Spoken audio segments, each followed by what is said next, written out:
What is the difference between ketosis and ketoacidosis? Quite a lot of us we get scared when we are adapting to ketosis कि हमें ketoacidosis ना हो जाए. इस video में we'll understand the difference between both of them and we'll dive deep into how ketosis cannot lead to ketoacidosis.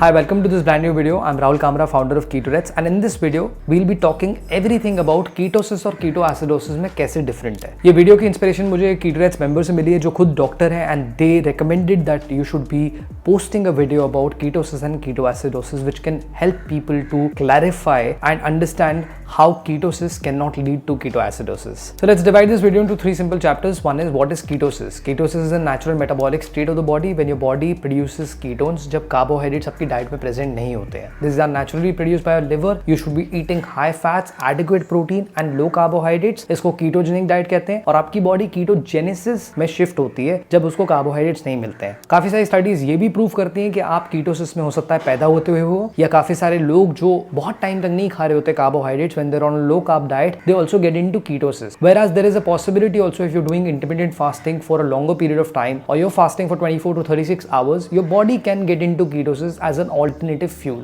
Now certain benefits of ketogenic diet which is related to mental clarity, sustained energy levels and the carbohydrates have to be below 50 grams. तो आप अगर ज्यादा carbohydrates नहीं खा रहे हैं आपकी body ketosis में शिफ्ट होगी. मैं डिस्क्रिप्शन में अटैच कर रहा हूँ link which is Indian Keto Diet. Go and check out that playlist also so that you can learn more about ketogenic diet. Ketosis also has benefits related to anti-inflammatory benefits which helps you to become insulin sensitive. इससे आपका fat loss हो सकता है, weight loss हो सकता है, inch loss हो सकता है एंड काफी लोग कीटो को वेट लॉस के लिए ही अप्लाई करते हैं. Chapter 2 Understanding Ketoacidosis. Ketoacidosis is the last stage of type 1 diabetes. जब आपकी बॉडी के अंदर ब्लड शुगर भी ज्यादा हो लेकिन बॉडी आपकी कीटोन्स भी प्रोड्यूस करने लगे. ये तब होता है जब आपकी बॉडी इंसुलिन को यूटिलाइज नहीं कर पाती है. Specifically in cases of type 1 diabetes they have to inject insulin and in type 2 diabetes में जब बहुत ज्यादा अनकंट्रोल्ड डायबिटीज होती है तब आपको कीटोएसिडोसिस होने के चांसेस हैं. कीटोएसिडोसिस के सिम्टम्स काफी ज्यादा कीटो फ्लू जैसे ही हैं जो काफी लोगों को डरा देते हैं which is frequent urination, you feel nauseated, you feel like vomiting, you have frequent episodes of feeling thirsty and these are very scary for quite a lot of people when they're adapting to a ketogenic routine. The key difference between ketosis and ketoacidosis is that ketoacidosis में आपकी body बहुत ज्यादा levels of ketones produce करती है whereas ketosis के अंदर आपकी body moderate to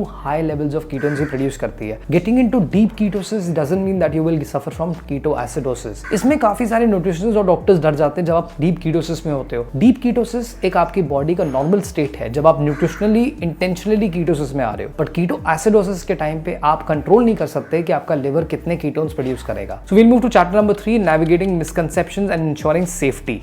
So the first and most important thing is कि लोग काफी ज्यादा डर जाते हैं जब वो कीटोसिस पे होते हैं कि कीटोएसिडोसिस में आपकी बॉडी चली जाएगी. Ketosis is a natural metabolic state which you are intentionally putting the body into by reducing carbohydrates whereas ketoacidosis is when the body cannot control the ketone production and the liver produces ketones at a massive rate. ये possibility है ही नहीं कि अगर आप nutritional ketosis में हैं तो आप कीटोएसिडोसिस के स्टेट में पहुंच जाएंगे क्योंकि आपकी बॉडी के अंदर ग्लूकोज नहीं प्रेजेंट है. आपकी डाइट में ग्लूकोज नहीं प्रेजेंट है तो कीटोएसिडोसिस का मेजर इफेक्ट तभी होता है जब आपके ब्लड स्ट्रीम में ग्लूकोज भी हो और कीटोन्स भी हो, दोनों साथ में हो, then it's a troublesome situation. To ensure safety of ketogenic diet, if you have type 1 diabetes, you should not be on ketosis. And if you have type 2 diabetes and you are on insulin, you should consult a doctor before adapting to a ketogenic diet. And you should consult a professional formulating a ketogenic diet जो healthy हो, जो आपके current medical conditions के हिसाब से हो. So to conclude this, the difference between ketosis and ketoacidosis is well clear in this video. Also ये दोनों terms जो हैं इसमें काफी लोग confuse होते हैं because symptoms जो हैं वो keto flu के ketoacidosis जैसे ही हैं. बट आपको एक चीज का ध्यान रखना है कि आप जब कीटोसिस पे हैं it is not possible for you to get into ketoacidosis because the body has no blood sugar as such. आपकी डाइट में कार्बोहाइड्रेट्स नहीं है. So I hope you like the video. Don't forget to share this with your friends, subscribing to the channel, pressing the bell icon, and if you want to learn more about hypothyroidism and keto, ये वाली video checkout करना मत भूलिएगा. You will learn so much more. Subscribe करेंगे so you'll obviously get to know about more content. This is Rahul Kamra. I'll see you next week. Signing off.